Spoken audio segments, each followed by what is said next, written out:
아까 그 발음을 하실 때 대끼 이렇게 인기 이렇게 얘기하셨는데 사실 그 두 가지가 쉽게 결합하는 단어가 아니라서 뭐 그럴 수 있다고 생각합니다. 저는 이번 아시다시피 인간-기계 협력학습 시스템입니다. 비대칭이라는 말도 제가 강조하고 있고요. 아까 그 정재영 원장께서 제 앞에 또 해주셔갖고 잘 이어지는 것 같습니다. 우리는 문제가 아니라 난제 속에 빠져 있습니다. 해결이 안 될 수도 있는 문제고 해결되는지가 확인이 안 되는 계속 이어지는 문제들이 우리들을 가로막고 있는데요. 어떤 것들은 급한 문제가 있고 어떤 건 중요한 문제가 있습니다. 잘 나가는 성장하는 학회는 급한 것을 처리하면서도 동시에 중요한 것을 잊지 않습니다.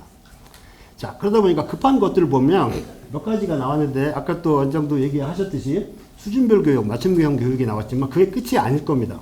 이제 사람의 욕심은 끝이 없어서 개인이 특정한 상황에 처했을 때 상황에 적응하는 교육을 원할 것이 분명합니다.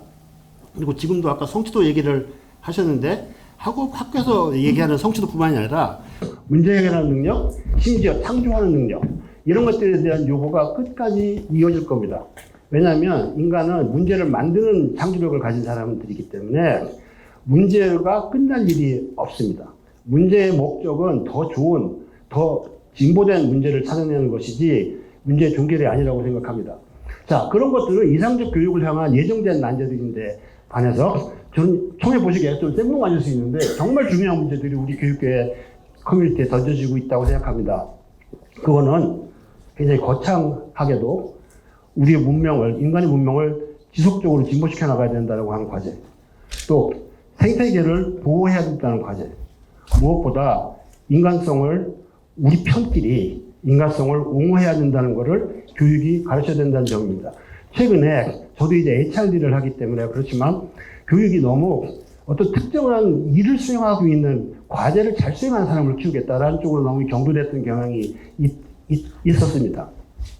그거를 인공지능이 아주 강력하게 압박해 오고 있고 그 역할을 가져가고 있을 때 우리는 우리 일이 없을까 걱정할 것이 아니고 정말 호모사피엔스가 그들과 겹치지 않는 그러면서도 우리가 아쉽게도 이뤄내지 못한 인간성을 옹호하는데 교육이 어떤 기여를 할 것인가 이걸 생각해 봐야 될 때라고 생각합니다. 우리 또 이 주제 중에 교육공학의 역할 이렇게 얘기를 하는데요. 저는 교육공학의 역할에 대해서 우리가 한번 다짐할 필요가 있다고 생각합니다. 아까 그 원장께서 또 학장님께서 회장님께서 교육에 대한 말씀을 많이 하셨는데 저는요 교육학 계열에 수많은 학과들이 있지 않습니까? 그 학과들이 하는 역할은 되게 이런 겁니다. 사람은 모두 동물과 마찬가지로 생존하기 위해서 학습합니다. 그거는 개미도 하고요, 사자도 하고 인간도 합니다. 그거를 자연학습이라고 부릅니다. 인간도 자연학습을 합니다. 그거를 자연학습을 통해서 얻게 된 지식을 생물학적 1차 지식이라고 합니다. 예를 들어서 말하기, 듣기, 사람들 눈치 파악하기, 협력하기 뭐 이런 것들. 사실 그런 것들은 학교 안 다녀도 잘하는 사람들이 있죠. 그래서 그거는 biologically primary knowledge입니다. 즉 생물학적으로는 그게 없으면 죽는 거예요. 그런데 사람들은 문명을 창조해서 이제는 문명의 세계에서 살고 있지 않습니까? 그래서 그것만 잘한다고 살 수가 없어요. 그렇게 필요하게 된 지식이 생물학적 2차 지식. 저는 그거를 문화적 1차 지식이라고 부릅니다. 예컨대 읽기와 쓰기는 자연스럽게 배울 수 없습니다. 가르쳐야 됩니다. 우리가 관심하고 있는 AI, 코딩, 교설계 모델 전부 다 생물학적 2차 지식이라서 내추럴하지 않습니다. 예컨대 뉴턴 물리학이나 양자 역학을 꿈과 끼를 가진 학생들이 대화와 상호작용을 통해서 얻을 수 있을 가능성이 저는 0이라고 보지는 않지만 굉장히 시간이 많이 걸리거나 그 과정에서 딴 생각을 하거나 무개념에 도달할 가능성이 너무 많은 걸 그냥 방치해서는 안 되죠. 누군가가 가르치는 것이 필요한 지식들이 있고 그것이 저는 인스트럭셔널 러닝이라고 생각하고 그거를 혼자 할 수 없기 때문에 누군가가 학습자와 상호작용하는 일을 해줘야 됩니다. 그거는 30만 년 전에 인류가 나무에서 사바나로 내려왔을 때부터 지금까지 계속 진행된 결과입니다. 이 부분에 대해서는 교육공학만 하지는 않습니다. 국가교육도 이 문제를 다루고 있고, 여러 가지, 행정도 이렇게 또 하고 있죠. 그럼 우리의 유니크니스가 어디 있느냐? 교육공학의 정체성이 뭐냐? 자, 사람은, 도구를 만들어내죠.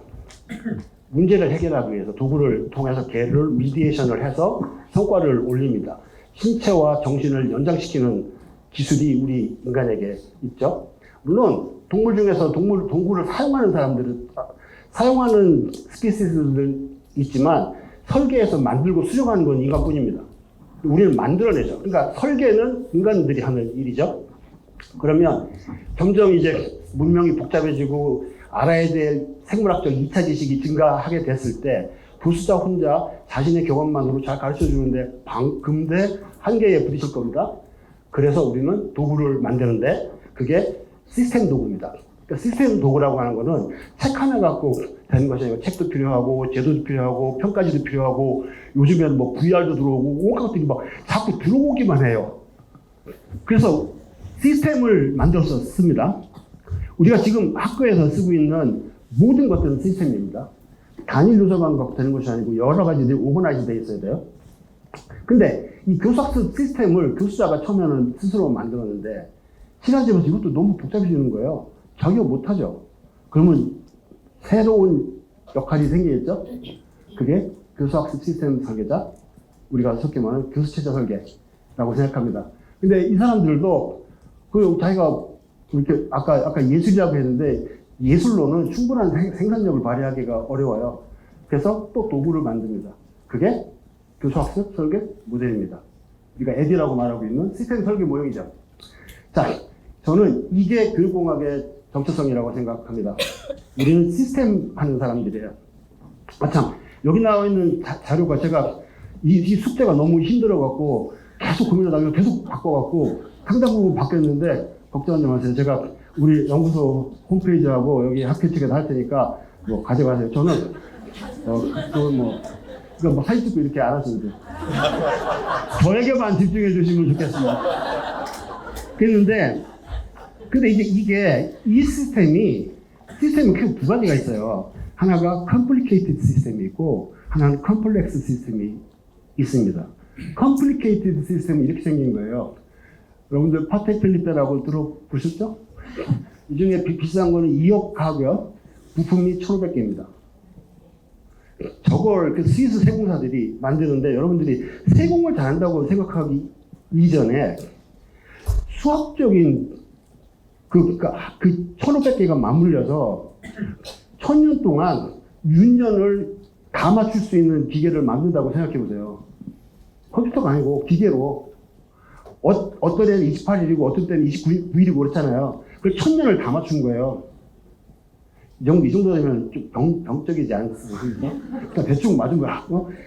1년에 한 번 고쳐주면 되는데. 이게 복합 시스템입니다. 다시 말씀드리자면 이게 complicated 시스템입니다. 근데 얘가 갖고 있는 이거 가지고는 아까 제가 얘기했던 그 난제들을 해결할 수 없습니다. 문제는 열심히 하고 돈이 부족해서 못하는 게 아니라 그 방식으로는 논리적으로 할 수가 없습니다.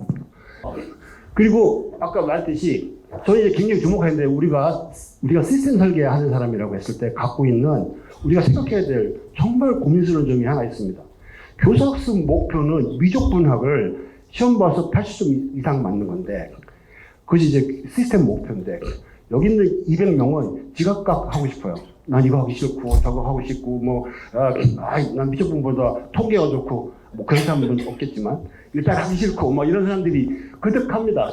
그러면 개인의 목표가 얘와 부합한다는 보장이 어디 있죠? 아까 얘기하셨듯이 자유로와 개인의 맞춤형 그만에 한 가지 전제가 있습니다. 국가에서 정한 교육 과정 목표를 포기해서 하지 않는다는 전제가 있어야 되죠. 이 두 가지를 어떻게 같이 저글링을 하죠? 특히 최근에 나온 것들, 학습자 중심이라고 하는 말이 많이 강조가 되고 있는데 그 말이 교사가 없어야 된다는 말은 절대로 아닙니다. 아까 제가 말씀드렸듯이 가르치는 자와 배우는 자는 가장 기본적인 교수학습의 전제입니다. 인공지능이 빠지고 분필은 없어도 사람 둘은 있어야 되는 게 교수학습의 본질이거든요. 자, 그럼 이것들을 어떻게 맞출 거냐? 이거는 기본적으로 이원론적 관점 때문에 나타나는 겁니다. 흙 아니면 백이에요. 두 가지를 합치면 전체가 된다. 그 상호배타적인 특성을 갖고 있다고 생각하는 거죠.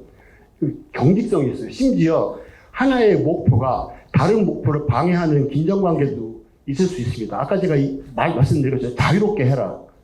그때 시스템 목표가 무너질 수 있는 가능성이 있지 않습니까? 만약에 임철우 교수가 그 시스템을 개발하고 송혜석 교수가 자유를 하는 걸 맥시멈으로 만들었어요. 두 분이 만났을 때 이게 전체 최적화가 이루어진다는 보장이 있습니까? 저는 그 문제를 시스템적으로 대응해야 된다고 합니다. 생각합니다. 왜냐하면 우리는 시스템 하는 사람이니까 시스템 대응이 우리가 해야 될 일이죠. 그러면 어떤 방법이 있냐? 결론적으로 말하면 컴플리케이트 시스템을 컴플렉스 시스템으로 바꾸면 됩니다. 컴플렉스 시스템은 이 두 가지를 같이, 그러니까 어떤 하나의 현장 안에, 그러니까 A라는 현상은 교수고 저기는 학생이다 이렇게 보지 않고 한 사람 안에도 교수자성과 학생성이 있고 다른 사람에게도 있는데 비중이 그때마다 조절된다는 의미에서 이원성입니다. 그러니까 예컨대 저한테도 저는 이게 이원론적으로 보면 남자죠. 저는 여자일 수 없습니다. 근데 이원성을 보면 저는 지금은 한 87%의 남성성에 13%의 여성성이 느껴지는데 이제 밥 먹으러 가면 약간 바뀔 수 있습니다. 자, 이게 핵심인데요. 제가 이거 그리느라고 이거 하느라고 이게 되려면 아까 필립 파테크는 태엽이 다 떨어지면 가만히 있습니다. 정지죠. 복잡계는 가만히 있는 것 같지만 가만히 있을 수 없습니다. 끊임없이 동작합니다. 그래서 안정적이긴 하지만 다이내믹합니다.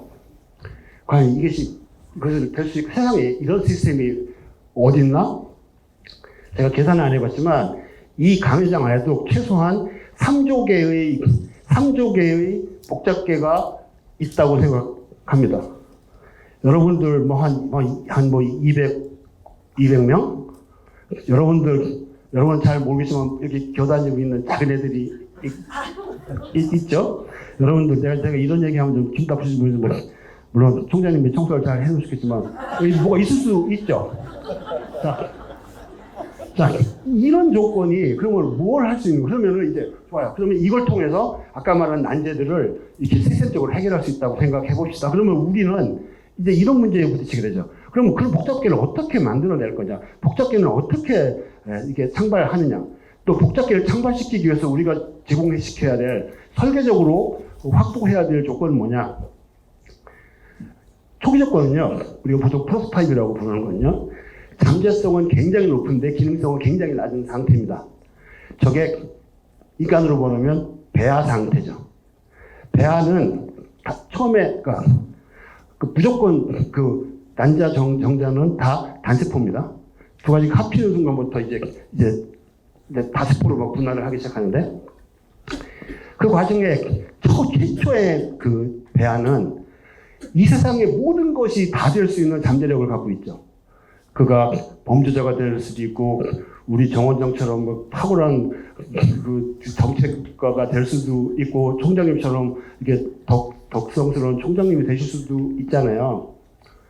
그 안에는 잠재력은 엄청난데 실제로 할 수 있는 건 아무것도 없습니다. 기능성은 낮고 잠재성은 높은 상태로 복잡계는 항상 시작합니다.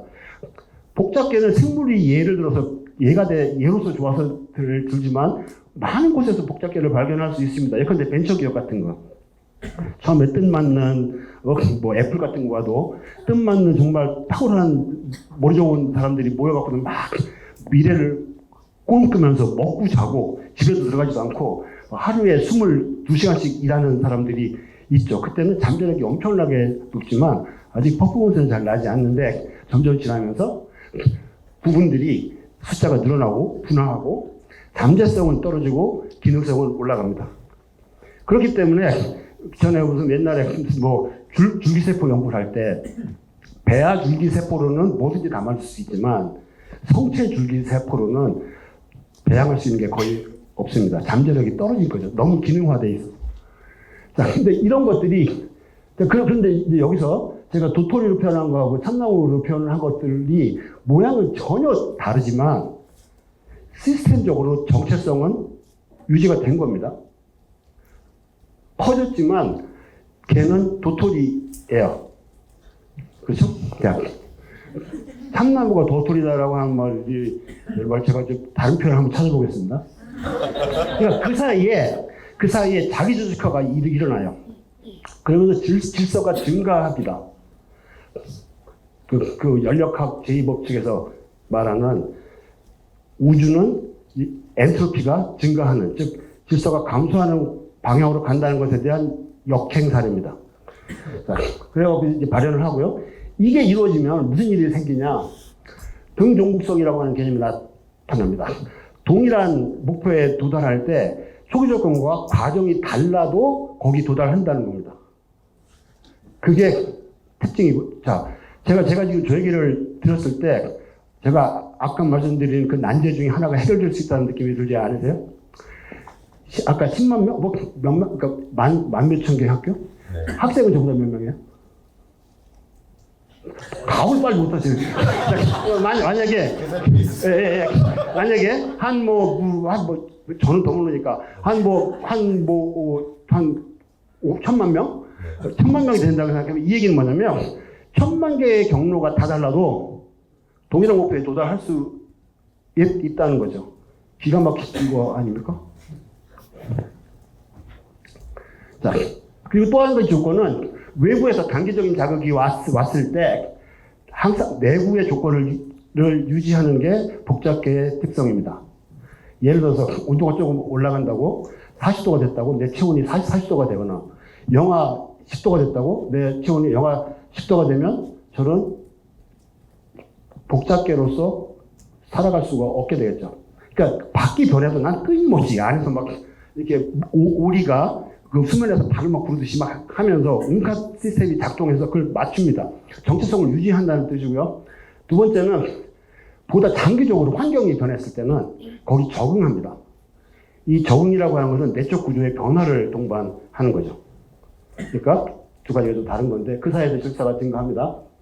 시간이 지나면은 엔트로피가 증가하고 질서가 감소합니다. 근데 이거는 사라지는 것이 아닙니다.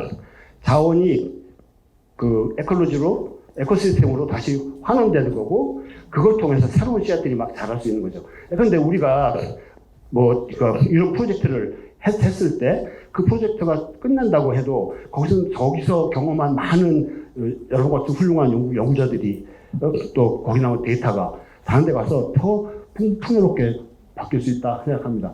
자, 세 가지입니다. 복잡계의 참가 조건은 첫 번째, 충분한 숫자의 자율적 부분들이 존재할 것. 두 번째는 그 부분들이 상호작용을 할 것.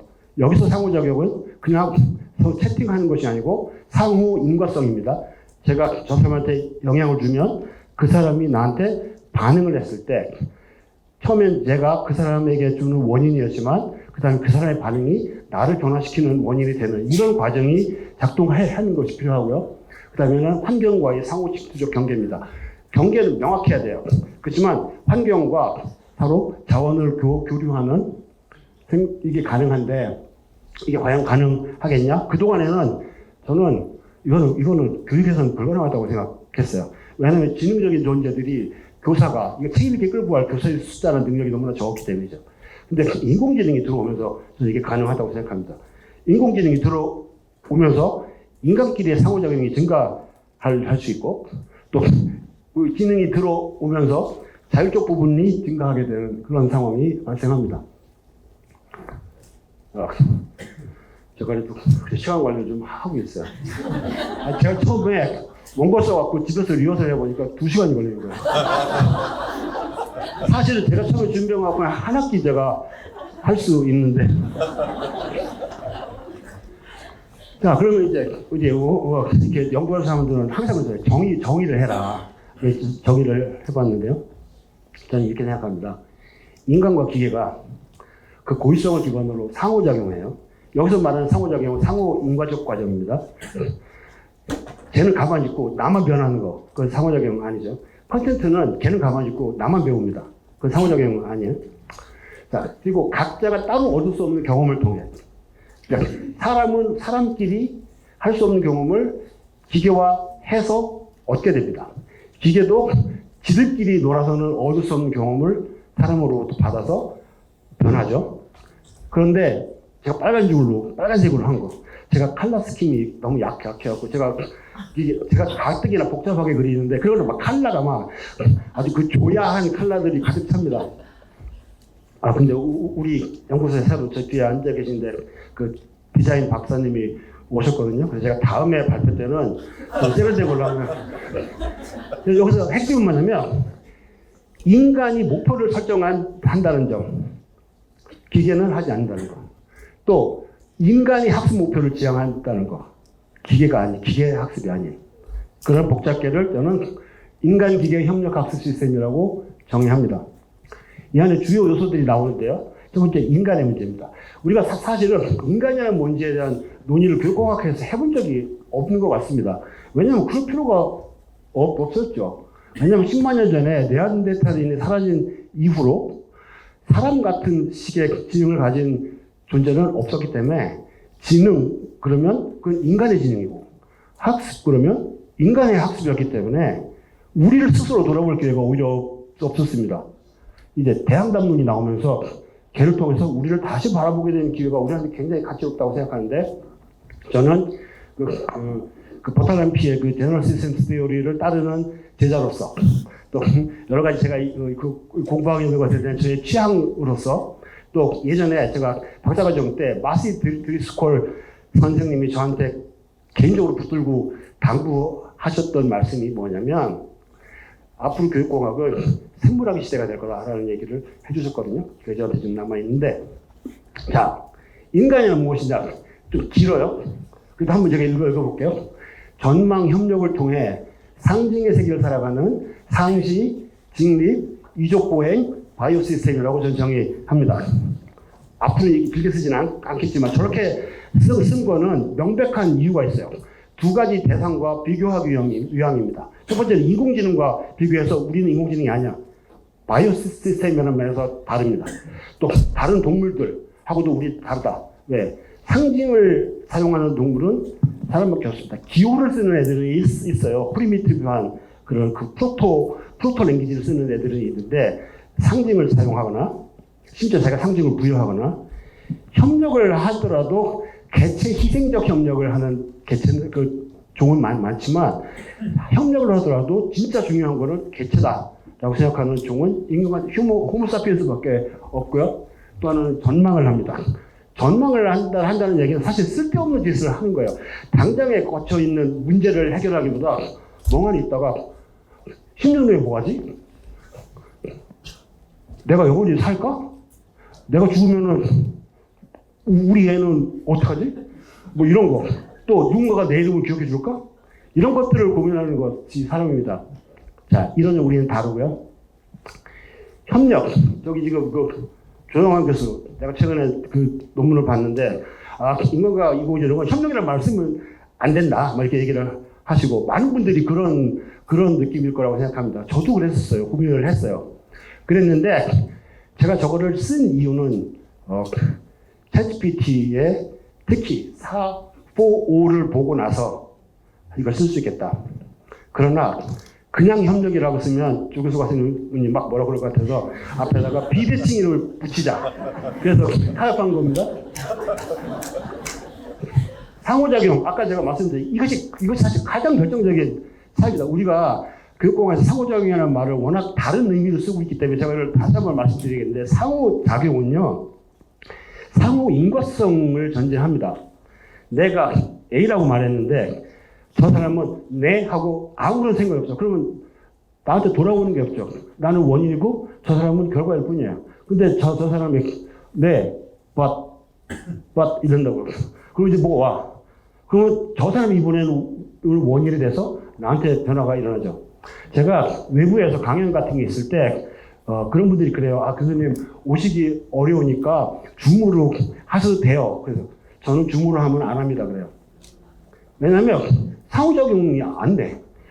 제가 배우는 게 없어요. 여러분들 가만히 계신 것 같죠? 여기서 엄청나게 배우고 있습니다. 아, 다음에는 이렇게 하지 말아야지. 그것도 해야 되겠다. 자, 그래서 요거를 좀 조정을 해주시고, 비대칭성은 요소 간의 역할 배열을 바꾸면 시스템의 특성 또는 정체성이 변하는 성질이라는 겁니다.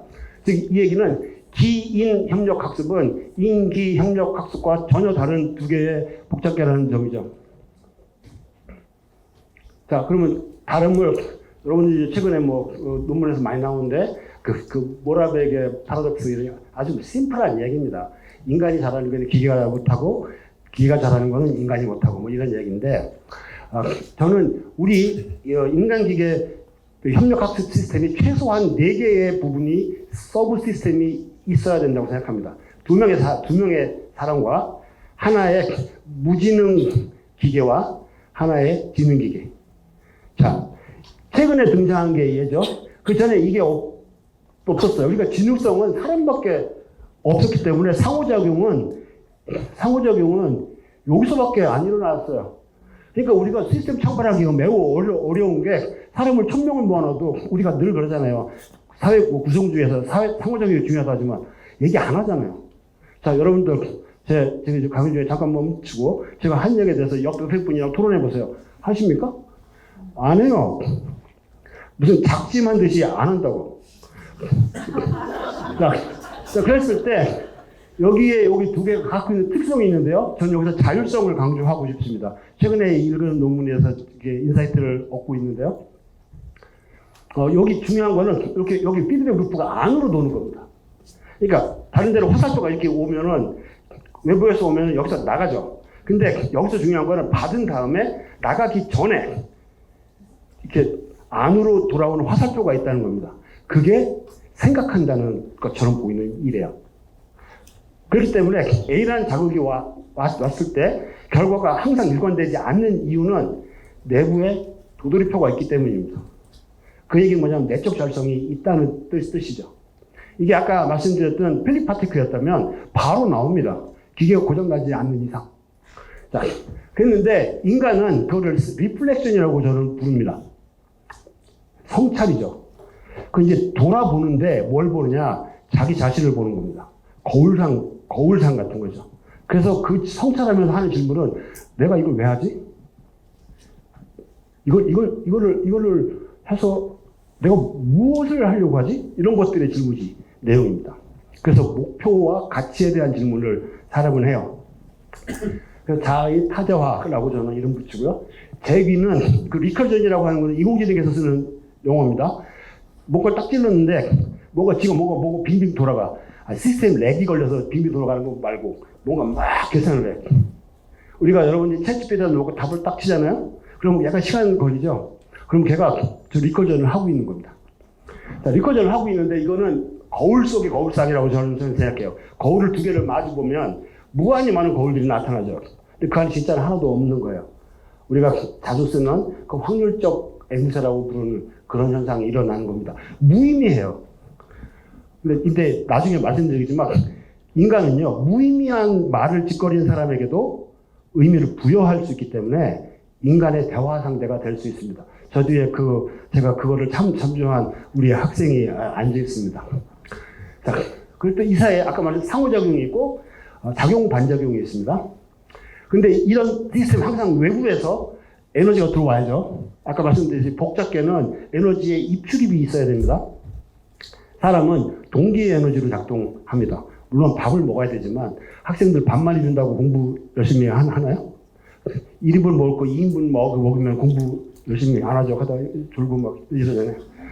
동기가, 왜냐하면 사람은요, 상징의 동물이기 때문에 그렇습니다. 상징과 전망의 동물이기 때문에. 근데 얘네는 다 그 전기 에너지로 돌아갑니다. 자, 제가 이제 드리고자 하는 말씀이 있습니다. 저는 에듀테커로서 저는 인공지능을 이 교수학습 시스템에서 인공지능이 세 가지 역할로 구분된다고 생각합니다. 첫 번째는 작업을 실행하는 인공지능이고요. 또 하나는 문제를 해결하는 인공지능이고 또 한 가지는 과제를 수행하는 인공지능입니다.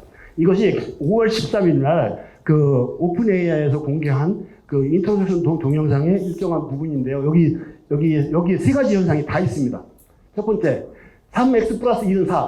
x는 뭐냐? 방정식 계산하는 거. 이게 전형적인 문제 해결 방식입니다. 문제 해결을 해주는 인공지능이에요. 여기는 유일해를 갖고 있습니다.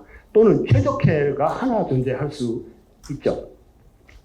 근데 이거는 챗GPT가 잘 하는 건가요? 챗GPT는요, 우리가 인공지능이니까 뭐 숫자 잘 다룰 것 같다고 생각하지만 그거 하면 큰일 나요. 틀린 계산도 많고, 뭐 T테스트 하라 그래도 막 딴소리 하고 막 그래요. 걔는 그 담당이 아니에요. 걔 담당은 뭐냐면 요거예요. 과제 수행을 하는 거예요. 저거 3x 플러스 1은 4다. 그 풀어라 그랬을 때 거기 있는 사람이 뭐 약간 뭐 오답도 얘기하고 막 그러면 얘가 그 사람 표정을 읽고 아, 뭐 기분이 어떠세요? 그래서 이게 인커리지를 해가면서 차곡차곡 대안을 생각해보라고 이렇게 얘기를 합니다. 일부러 이상한 소리 해도. 그게 과제를 수행하는 겁니다. 그거는 유일한 답이 존재하지 않아요. 왜냐하면 그 사람의 반응을 어떻게 하냐에 따라서 내 반응이 달라지기 때문에 상호 인과적입니다. 그렇기 때문에 결과를 예측할 수가 없어요. 3x 플러스 1은 4라고 하는 단순한 방정식을 가리키나도 여기 있는 200명이 어떻게 학습할 건지는 인공지능으로서 예측 불가능합니다. 그 대신 할 때마다 보고 판단하고 하는 역할을 해야 되겠죠? 그 다음에 인공지능이 작업을 실행하는 인공지능입니다. 여러분들 그 핸드폰에도 다 있어요. 뭐 음성 인식하고 표정 인식하고 하는 것들. 오늘 우리 연구소에서 이제 오후에 발표할 것도 이제 뭐 그 시선 추적하는 뭐 이런 것들이 그런 인공지능을 사용하고 있습니다.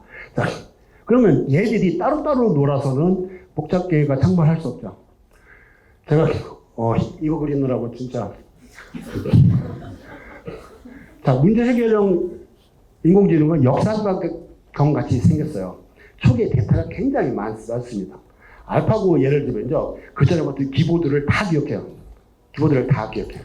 그러면서 걔를 갖고 그 바둑판은요 19 곱하기 19의 스퀘어 매트릭스거든요. 361개의 착수 가능한 포인트가 있는데 거기에 이미 바둑을 쓰다 보면 이미 차 있는 데 있으니까 거기다가 못 넣잖아요. 그런 이제 룰을 알고 있죠. 그러니까 그러면 비어 있는 그 착수 지점 중에 무엇이 이 사람이 지금 둔 행동과 앞으로 둘 그 사람의 수를 10수 정도 내다봤을 때 최적행인지를 찾아내는 행위를 합니다. 근데 문제 해결을 하는 이 인공지능은요, 답이 숫자 하나로 나와요. 즉, 점 추정을 합니다. 포인트 이스티메이션을 해요. 자, 이게 됐죠? 문제를 푸는 겁니다. 근데 이제 이런 인공지능은 이 인공지능을 사용하는 사람도 별로 없고 이걸 만드는 사람도 어디 있는지 잘 몰라요. 자, 이런 인공지능이 있는가 하면 우리 최근에 우리를 이렇게 열뜨게 만드는 과제 수행형 인공지능입니다. 과제는 뭔가를 해내는 거예요. 사실 문제는요, 문제 안에 답이 이미 들어있거든요. 찾는 게 복잡할 뿐이지 있어요. 과제는요, 답이 없어요. 처음부터. 그러니까 이제 교수학습 모형 만들어봐라. 그런 거예요. 전형적으로 그런 거죠. 우리가 하는 일상이 대부분 과제 수행을 하는 거예요. 질문은 간단해요.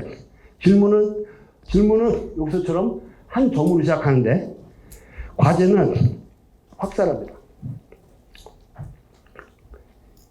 그래서 얘의 목표는 적정한 해를 발산시키는 것이 목표예요. 그리고 얘는 하는 역할은 과제를 수행하는 겁니다. 우리가 보통 고등학교 때는 시험 문제 풀려고 하죠. 그래서 X를 하면 틀렸어 이렇게 하고. 근데 대학 왔을 때 그거 하면은 우리과 학생들이 그런 거 안 시키죠. 해봐 그런다고. 특히 저처럼 이렇게 뭐 촘촘하게 케어하지 않는 사람은 두 번 들고 해갖고 보고 그래? 또 해요. 이러면서 이제 하는 거죠. 여기 지금 윤명 교수 같은 사람이 제가 스타일을 잘 압니다. 근데 얘는 다른 점이요. 프론트 엔드 서비스라는 점이 결정적으로 중요해요. 백엔드에 숨어 있는 게 아니고 프론트 엔드에 있어요. 그러니까 우리 사람들이 다 쓰죠. 지금 12억 명이 쓰는데. 그 얘기는 어떤 의미가 있냐면 두 가지 조건을 갖춰야 됩니다. 첫 번째는 민간인들이 컴퓨터를 모르는 사람이 자연으로 심지어 최근에는 멀티모달 데이터, 얼굴 표정 같은 거 집어넣으면 지가 바로 해주잖아요. 입력 환경이 프렌들리 해야 돼요. 얘는 그걸 했죠. 최근에는 이제 멀티모달 데이터까지 다 받아줘요. 말해도 듣고 얼굴 표정 보여주면 저 사람 지금 긴장했네? 뭐 이렇게 얘기하죠. 근데 그거는 이거이 틀린 거예요. 저는 지금 땀이 난다고 그냥 그렇게 생각할 수 있는데 저는 긴장해서 땀 나는 게 아니라 그냥 땀이 나는 거예요. 그리고 그러니까 인터페이스가 상호작용적입니다. 이게 핵심이에요. 주고 답변 받으면 끝이 아니고 받으면 내가 변해요. 인간의 학습이 일어나죠. 내가 다시 주면 너 틀렸어. 그러면 걔가 보고 틀렸구나. 걔도 배워요. 계속 배워가는 건데 그게 아까 말한 것처럼 100만 개가 1000만 개가 디지털 겪어서 돌아갈 겁니다. 견딜 수 있으신지. 자 이렇게 됐죠? 근데 이제 아까 저기 지금 그 남정민 학생 그 논문에서 제가 코트 해온 거예요. 인간의 언어를 구사하지 못한다, 인공지능. 그러나 그것도 인간의 창조적 대화의 대상이 될 수 있다는 게 저는 보고 완전 인사이트를 얻었어요. 아니, 생각해보면 그렇지 않습니까? 나무 막대기 2개를 이렇게 가로를 해놓고 그걸 위해서 순교를 하잖아요, 사람들이. 그러니까 제가 뭐 종교를 폄하하는 것이 아니고 막대기 2개가 이렇게 있어요. 그거 보고 그거 밟으면 살려주고 안 밟으면은 안 죽인다고 그랬는데 안 밟잖아. 순교예요, 순교. 상징입니다. 그렇기 때문에 사람이 던졌을 때 걔가 하는 말의 의미는 걔네가 알고 있어 생기는 것이 아니고 맞은편에 있는 사람이 만들어내는 겁니다. 그렇기 때문에 충분히 우리는 일을 할 때 사용할 수 있죠. 아까 말한 그 작업 실행형 인공지능 이런 데를 도와주는 거고요. 도화지가 못 쳐서 복잡계가 창궐합니다. 수론과 발산이 계속 일어나는 거죠. 아까 제가 이거 했던가? 자, 제가 하는 일과 생각했을 때 그동안의 학습 분석학은요 이쪽 계열이었어요. 그러니까 학습 분석학 결과가 숫자로 나와요. 3.7 또는 뭐 fail, not fail, 이렇게 범주 변수로 나오는 범주로 분류하거나 숫자로 예측하는 일만 했죠. 문제는 그거 가지고는 우리의 열망이 처방을 할 수 있는 아무런 인포메이션이 되지 않는다는 거예요. 그래서 그동안에 저희가 했던 거는요, 그거 갖고 대시보드 만들어 갖고 교사나 학습자한테 보여주고 그러니까 과제를 수행하는 인텔리전스는 니네가 해 하고 던져주고 나온 거예요. 그러니까 그걸 보고 이거 갖고 나보고 어떻게 하라는 거지. 그 문제 때문에 처방을 나가기가 어렵습니다. 전 처방에 대한 관심은 오래전부터 있었거든요. 제가 맨날 쓰는 요 라파 로고 있죠. 이게 Learning Analytics for Prediction and Action이에요. 저는 그때도 우리 학습 분석학은 통계학이나 다른 사람들이 하는 것과 다르게 여기 뭐 IR도 하시지만 이거는 의사결정을 하기 위한 것이 아니고 처방을 하기 위한 거라는 것에 대한 신념이 있었습니다. 그래서 A자를 강조했고 A를 막 이렇게 뚫고 나가는 거라고. 저게 그 뉴욕에 있는 그 디자인 스쿨 10분 남았다고? 그래서 한 거예요. 자, 이게 어떻게 돌아가냐? 이제 여기다가 교과 내용을 넣습니다. 왜냐하면 인공지능한테 한 학기짜리 수업 짜죠. 그런 일은 앞으로도 못하거든요. 또 한다고 해도 시켜서도 안 되죠. 미적분이 필요한지 대수가 필요한지 사람이 결정해야 되잖아요. 이걸 대사비 합니다. 그럼 이제 얘한테 수행 목표를 주고 얘가 학습자가 질문을 하면 답변을 여러 개 주고 학습자가 고르면 결과 분석을 한 다음에 새로운 해를 도출하는 거예요. 이거 바둑으로 말하면 내가 여기다 줄을 둔다고 이게 줄을 뒀어요. 그런데 그 상대가 내가 생각하지 않은 곳에 둘 수도 있죠. 그럼 내가 계산을 다시 하는 거예요. 그럼 수능목표 제시합니다. 이 사이에 이견과 기계가 함께 배웁니다. 이 얘기는 좀 짧게 하겠습니다. 여기서 중요한 거는 제가 이제 작업 실행형이라고 했다가 책도 저도 막 말이 꼬여갖고 쉽게 여기서 F는 그 작업 실행하는 거, G는 과제 수행하는 거, R은 문제 해결하는 거 이렇게만 보겠습니다. 이것도 많이 만들어 놓으니까 시간이 촉박할 때는 불편합니다. 요게 제가 오늘 드리려고 하는 말씀입니다. 이거는 기억하시죠? 아까 제가 처음에 우리의 본질. 첫 번째 1번 기능은 여기에 들어오기 시작했습니다. 이미 들어와 있어요. 두 번째, 챗GPT 같은 거는 교수자용, 학습자용, 상호작용용이 들어와 있습니다. 여기 임철 교수님을 포함한 많은 분들이 제가 읽어본 분들은 이제 교수자가 이걸 사용하는 것에 대해서 연구를 많이 하고 계시고 우리는 이쪽을 하고 있는데 없는 게 이겁니다. 사람과 사람이 상호작용할 때 챗GPT가 도와줄 수 있을까에 대한 연구를 한 걸 아직 못 봤는데 저는 그것이 핵심이라고 생각합니다. 왜냐하면 사람끼리 학습하는 거를 얘가 도와주는 거. 예를 들면 이런 거죠. 교수자가 자기가 뭐 콘텐츠를 수업 전략을 세우려고 막 챗GPT한테 질문을 하는데 챗GPT가 이렇습니다라고 답을 주면서 근데 참고로 거기 있는 윤미영과 구지영이라는 학생이 챗GPT한테 이런 것에 대한 그 질문을 많이 했고 굉장히 좋은 성과를 내고 있는 것 같은데 그들하고 한번 얘기 한번 해보실래요? 뭐 이런 걸 걔가 답의 내용으로 주는 거죠.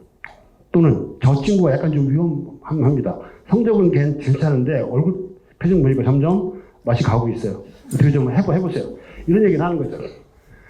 이것들을 RAI가 제어합니다. 얘네는 이제 인공지능과 직접 교류를 하는 거죠. 그러니까 우리가 지금 프롬프트 엔지니어링을 할 때 전제가 뭐냐면 사람이 챗GPT한테 한다 이렇게 돼 있잖아요. 근데 챗GPT가 아니고 그 제어하는 AI가 챗GPT한테 할 수 있고 챗GPT의 답을 AI가 받을 수 있습니다. 제가 이거를 확인한 거니까 걱정하지 마세요. 그걸 할 수 있대요. 그게 제가 이런 걸 해보겠다고 결심한 건데 굉장히 중요한 기술적 계기였습니다. 이것도 앞으로도 교수설계자가 해야 됩니다. 여기가 포컬 시스템이죠. 근데 아까 제가 말씀드렸지 복잡계가 창발하려면 한 가지 조건이 더 있죠. 외부 환경과 경계는 이때 상호 침투적이어야 된다는 거죠. 자, 그러면 밖에 있는 생활인으로서도 챗GPT 쓰지 않습니까? 그러니까 예를 들면 저는 제가 이제 수업할 때도 챗GPT를 써서 수업할 때 도움 받기도 하지만 수업 아닐 때는 올 서울 근교에 장작불을 피워도 잔소리 안 하는 그 펜션이 어딨지? 이런 거 찾거든요. 그러면 이제 그러는데 얘들 둘이는 서로 교류를 안 하죠. 근데 얘가 R 시스템한테 정보를 주고 있으면 전체가 그걸 보면서 제가 그 수업 준비를 할 때 제가 수업 준비를 할 때 챗GPT한테 물어봤는데 걔가 아주 그 딱딱한 답변을 하다가 어저께 최근에 그 펜션 찾으시더니 잘 찾으셨어요? 이번에 거기 가셨는데 그 펜션의 내용과 오늘 학습 주제가 이렇게 연결될 수 있지 않을까요? 이렇게 연결시킬 수 있다는 겁니다. 기술적으로 기가 막힌 뭐 밤에 잠이 안 오는 일입니다.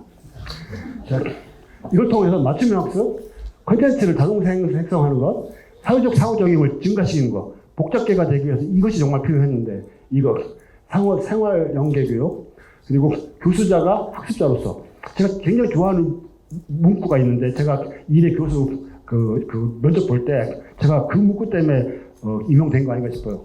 한마디 하고 싶은 게 뭐냐 그러셔서 제가 좋은 학교에는 좋은 학습자와 좋은 교수자가 있는데 위대한 학교에는 위대한 학습자만 있다. 그랬더니 제가 이제 교수자들도 끊임없이 배워야 돼요. 그 교원 연수를 통해서 배울 수 있지만 생활 환경 속에서 쟤는 어땠고 저는 어떻고 이런 걸 계속 들으면 배울 수 있지 않겠습니까? 그래서 교사학습 목표를 달성할 수 있다. 10분 말고 5분은 5분짜리도 준비를 해야지. 자, 3분. 자, 근데 이제 할 때 또 제 비즈니스 얘기를 해야 되니까. 학습 분석학은 이 시스템의 뇌신경계의 역할을 합니다. 학습 분석학은 뇌에 해당되는 R 시스템과 구심신경계, 그러니까 우리가 그동안에 했던 거는 교수자가 또는 학습자가 콘텐츠와 상호작용하는 요 로그 데이터만 갖고 썼잖아요. 그러니까 이 초록색 데이터는 우리가 지금도 하고 있는 로그 데이터를 인풋으로 받는다는 뜻입니다. 근데 얘는 이 방향이 원웨이예요. 상호작용에 영향을 미칠 수가 없잖아요. 원웨이였어요. 근데 GAI가 나오면서 양방향으로 갈 수 있게 된 겁니다. 그러니까 우리가 그 게로부터 데이터를 받아, 그러니까 이제 뇌로 오는 거니까 이제 90력이죠. 하나 밖으로 나가는 게 원심신경계고, 구심신경계뿐만 아니라 뇌가 원심신경계로 지시를 하면 얘가 작동을 하는 애가 있다라는 게 처방의 핵심입니다. 그것도 언어적으로. 그래서 그림을 그려서. 자, 이게 되면 무슨 일이 있을까요? 여기 나오는 5가지의 그 복잡계가 보이는 현상이 나타날 거고, 그들은 이런 다양한 문제들을 여러모로 해결할 거라고 생각합니다. 자, 그래서 저는 IC가 예전에는 이제 제조공정식의 활원주의적 생각을 갖고 있었죠. 만들어서 이어 붙이는 필립 파테크. 파테크 필립. 상당히 헷갈려요. 파테크 필립이 맞습니다. 근데 얘를 이렇게 갖고 오는 걸로 하자. 그러니까 처음에 씨를 심어놓고 우리는 완성된 참나무를 만들 수 없다는 걸 알아요. 도토리를 심고, 근데 이제 도토리가 그 참나무에 프로토타입을 가졌는지에 대한 면밀한 준비를 시켜서 집어넣으면, 그 다음에 우리가 물도 주고, 햇빛이 뜨거우면 가리기도 하고, 잡초도 뽑아주고, 계속 보는데, 얘의 특징은요, 시간을 거스를 수 없다는 겁니다. 빨리 마무리를 해야 돼. 자, 해야 될 거, 생물학적 연구가 필요하다. 또 호모사피엔스만이 해야 되는 것. 그리고 호모사피엔스가 이제 더 이상 그 노동의 대안으로서 기계가 할 수 있는 일을 하는 일을 지키지 말고, 정말 낮에는 노동자가 되고 밤에는 철학자가 되는, 또 뭐 예술을 하고, 저는 그것이 불가능하다고 생각하지 않아요. 그리고 깊은 심심함, 저는 이제 그 피로사회에서 한동철 교수가 얘기했던 겁니다. 우리는 심심해야 돼요. 그래야지 깊은 생각을 할 수 있고 창조력을 발휘할 수 있습니다. 자, 그 다음에 이제 특히 제가 하는 모델에서는 R 시스템이 엄청난 권력을 갖고 있죠. 그래서 얘를 잘 도메스티케이션을 할 수 있어야 되고, 그거를 그냥 뭐 인공지능 훈련 모델이라고 저는 생각합니다. 그 다음에 윤리 문제도 있죠. 이건 그냥 넘어갈게요. 제가 하고 싶은 얘기 이겁니다. 우리가 그동안의 교육공학이 교육학 중에서도 빨리, 급하게, 이런 걸 너무 좋아했던 것 같아요. 근데 만약에 이게 되면 우리의 역할은 이제 빨리 뭘 만들어내는 것이 아니고 기다려지는 태도라고 생각합니다. 한자의 조장이란 말은 나쁜 말이죠. 그 콩을 집어넣고 걔가 자라서 내가 수확할 때까지 3달이 걸리는데, 급하다고 떡잎이 나오는 거를 매일 가서 잡아 올리는 거예요. 그럼 걔는 죽죠. 조장의 유혹을 견디는 내공이 필요합니다. 우리가 교육야 100년지대계라는 말을 썼는데, 이제야말로 진짜 우리 100년 기다려야 된다고 생각합니다. 그래서 저는 최선을 다해서 그 도토리 정도, 뭐 제가 있는 동안에 이렇게 싹이라도 좀 보면 정말 너무 좋겠는데, 그걸 해놓고 갈 테니까 여러분들과 여러분 후배들이 걔를 조장하지 말고, 잘하고 있는 막 뽀뽀 그러지 말고 계속 해갖고 만들어주시기 바랍니다. 제가 마지막에 하고 싶은 말씀은 이겁니다. 제가 좋아하는 하이데거의 수제자 중에 하인리히 롬바우라고 하는 사람이 있는데요. 그 양반이 한 얘기가 이겁니다. 정원은 인공과 자연이 합의를 하는 공간이다. 인공만도 아니고 자연만도 아니고. 근데 우리가 사는 세계는 정원 같은 곳이다. 우리는 정원을 가꾸고 정원 속에서 살아가는. 감사합니다.